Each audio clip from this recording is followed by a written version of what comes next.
Hello everyone, Android user here today, bringing you an app review of a keyboard. The app is called Jellybean Keyboard Pro, and it's supposed to emulate the Jellybean keyboard. Some of the things that makes it better than the Jellybean keyboard is that it can run on 2.3 Gingerbread and ICS as well. My phone currently is running 2.3 point something for speed issues, because 4.0 is graphically demanding. And normally I would open up the app, but since it's a keyboard, I think it is better for me to just show you the keyboard itself and show it to you in action.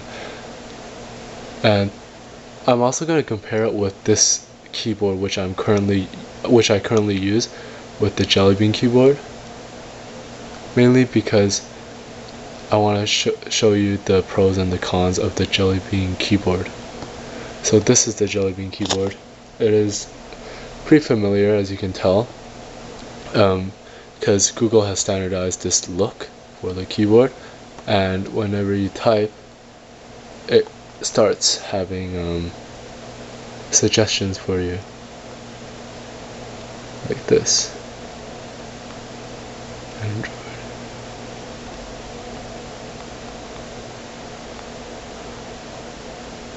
You can also touch to save, which I don't have because my user dictionary is corrupted. And in general, the response is pretty fast on this keyboard, especially because my phone is a bit older and most of the other keyboards like Go, TouchPal, or Swipe are laggy. So this is pretty fast. Before I get more into the app and the settings, another thing I really like is how if you have, say, like this, and you want to show more suggestions, you can just hold it and then it will show more, and sometimes it will actually show a lot, like this, and it fills up the whole screen, which is pretty convenient, because some other applications, what they do is you have to scroll. So say for this one, I have to scroll through to find, which is annoying. So the pop-up on the Jellybean keyboard is definitely a plus. I also have the standard numerical and symbols, which is easily accessed, and there's a lot of configurations which I can get into later, and I've already customized it a little for the sake of response. Now that you've seen the keyboard, I can show you the settings in the application. Alright, so here are the keyboard preferences. There's input language, which have quite a lot, and user dictionary, and these ones are all customizing the keyboard itself. So you can see it has quite a lot. I'm just going to go through all of them. I have the keyboard layout settings. So sometimes it has a split compact, so it's to the side for your thumbs, and there's also tablet split layout, which I'm not going to go into because I don't have a tablet. We have colored key blocks, and we also have the ability to adjust the key height. As you can see, I adjusted it a bit more than the default because my screen is smaller and I'm used to a bigger keyboard.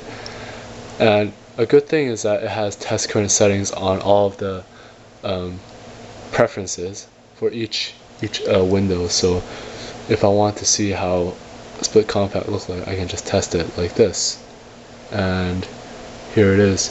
I also have the colored key blocks, and if I change it, and it'll show you the new and changed version. Of course, I'm not going to use the split compact. And next thing we go into is the voice input, which you can put onto the main keyboard or symbols keyboard. I have it off because voice input doesn't work. I have show arrows, which you can for you to press and move the cursor around. And the next thing is the pro only settings, which is pretty good in my opinion. We have the themes, which I'm going to go over the last. We have keyboard font, which you can set. You just download a font file and then put it into your SD card, and it also searches fonts in your installed apps. We have key text size to make it a bit bigger, key height, which I already deal with, the bottom gap, which has to do with the space bar, key row gap, and this is to test the additional settings again. So say if I were to make the key row gap bigger, then it will show. So as you can see, it's more spaced out. You're also able to add different themes, and the developer says that the themes are Go Keyboard compatible, which is good because Go Keyboard is very overrated. Popular, I guess. If you want to preview it, you can see it here. As you can see, it is different. The one I was currently using was this one. You can download more themes as well, or you can use the ones that are currently here. Personally, I think the ones that are here are sufficient enough already, so I don't see the need for more fancier keyboards. And I also like to keep it simple, so it's not graphically demanding for my phone as well. The pro settings aren't really that much, but then to change the font and some of these layout settings, it's pretty beneficial if you're into making it personal. We have, these are more general: auto capitalization, vibrate on key press, sound, and pop up. A tip for people that are using more low-end devices: if you really want the keyboard not to lag, you should turn all of this off, because haptic feedback is one of the main reasons why a phone would lag during the use of any application. So if you can, you should turn off haptic feedback, which is the vibrating and the sound in these things, because of the reaction from touching it to output.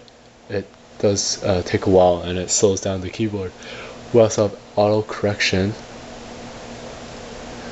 and showing correction suggestions. And finally, we're at advanced settings, and here these are more of the advanced settings, which I don't really tweak with either, because I don't really need to do anything. Like the anti-lag hack or the next word prediction, these are all standard, I could say. And we also have portrait full screen, which is for smaller screen devices, and that is all of the preferences